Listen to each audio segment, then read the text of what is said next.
Eu vou dividir o tempo falando de mais de um assunto, mas nós temos falado muito sobre fake news. Isso é um assunto muito importante, sobretudo, deputado Luzia, num ano de eleições. Então, todo cuidado é pouco. Hoje, com as redes sociais, isso virou uma festa. Então, aqueles que nos assistem em casa, quando você lê uma notícia nas redes sociais, ou mesmo nos jornais, que teoricamente são confiáveis, vá atrás da fonte da informação, questione, procure saber, pesquise, para ver se é exatamente aquilo, ou se aquela versão apresentada na matéria é a única possível e por que está sendo apresentada. Eu tenho dito, eu não sou daqueles que demonizam a imprensa. Muito pelo contrário, eu acho que a imprensa ela tem que ser livre e a imprensa ela tem um papel importante sim na sociedade. Mas o papel principal da imprensa é informar, não é causar polêmica, como muitas vezes nós temos visto. Muitas vezes as notícias são vinculadas em jornais que são considerados jornais sérios e são vinculadas com o propósito da polêmica e não da informação.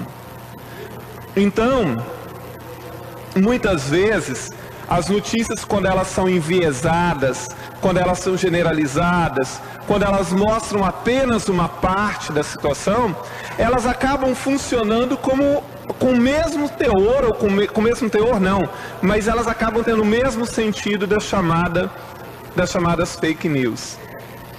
Uma coisa que, assim, eu tenho observado na maioria dos jornais, às vezes em telejornais, às vezes nos rádios, é que, assim, vai se falar de alguma coisa que ocorreu, por exemplo, na Assembleia Legislativa, então o título da matéria é: os deputados aprovaram o projeto X, os deputados derrubaram o veto do governo.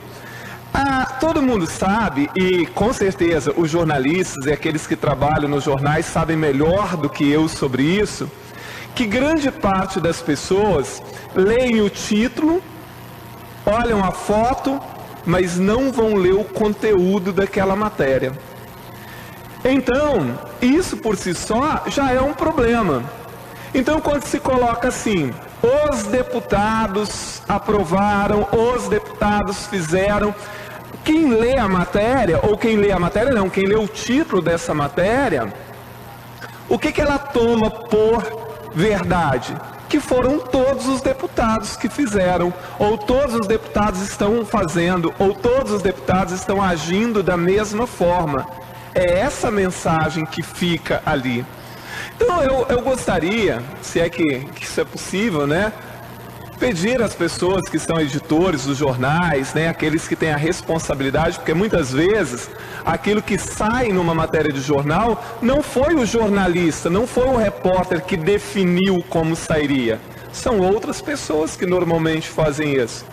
Que tivesse esse cuidado, pelo menos, então assim, né, quando dissesse, olha, a maioria dos deputados, a maioria da Assembleia, para que a generalização ela é sempre muito perigosa.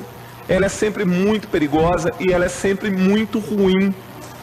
E quando as matérias não mostram efetivamente todos os lados, e exatamente o que acontece, o que cada um faz, o posicionamento de cada um, isso não contribui em nada para melhorar a já confusa situação política do Estado, do país, o descrédito generalizado, porque apostar sempre na demonização dos políticos e da política, que benefício isso traz para a democracia?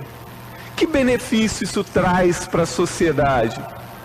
Então, seria de bom tom que realmente a maior parte da imprensa, sobretudo aqueles veículos que têm maior alcance, que tivessem esses cuidados e que dessem espaço nos seus jornais sempre para os dois lados da situação, sempre para uma análise mais coerente dos fatos, porque do contrário, isso pouco tem de informação séria, né?